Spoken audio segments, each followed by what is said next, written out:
The photo was staged, but whoever staged it made a mistake. A mirror in the corner, a reflection they didn't crop, a scream they didn't hear echo back. I am Detective Drayk, and that morning I stood in a house that looked like it had been emptied of sound. Every surface wiped, every drawer closed like nothing had happened. But I could feel it. The silence wasn't clean. It was curated, like someone had gone to great lengths to hide the truth, knowing I'd come looking. There were clues, of course, nightly planted, almost begging to be found. A shattered wine glass on the marble floor, 2 chairs pulled out at the dining table, lipstick on one, none on the other, all too neat, too narrative. And then the kicker, a suicide note, folded and placed under a family photo, written in perfectly legible cursive. No fingerprints on the paper, not even the victim's. The coroner was already done with the body. Carbon monoxide poisoning. No forced entry, no signs of struggle. Case was begging to be closed, but one detail wouldn't leave me alone. The victim's eyes were open, wide, alert. Not the face of someone who'd surrendered. It was the face of someone who saw something they didn't believe until it was too late. I stepped outside, leaned against my car, lit a cigarette I didn't intend to finish. That's when the neighbor's dog barked 3 times. Same rhythm as earlier, always when I stepped out.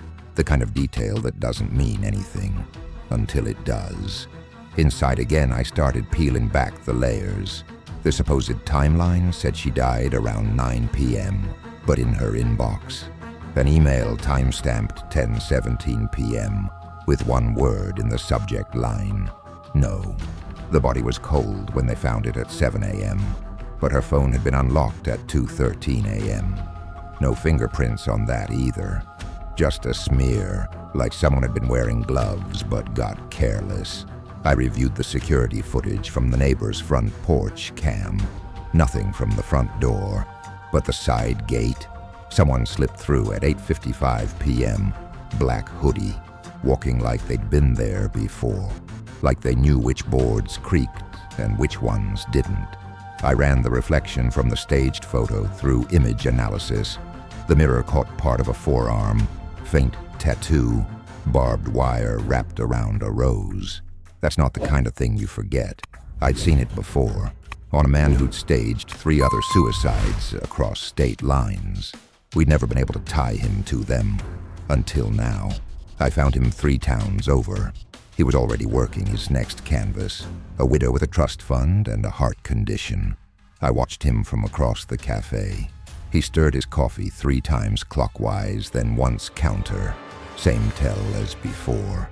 When I cuffed him, he didn't resist, just looked at me and said, "Took you long enough." Back at the station, I opened the case file and crossed off each clue they'd left for me. Glass, chair, lipstick, note, lies, every single one.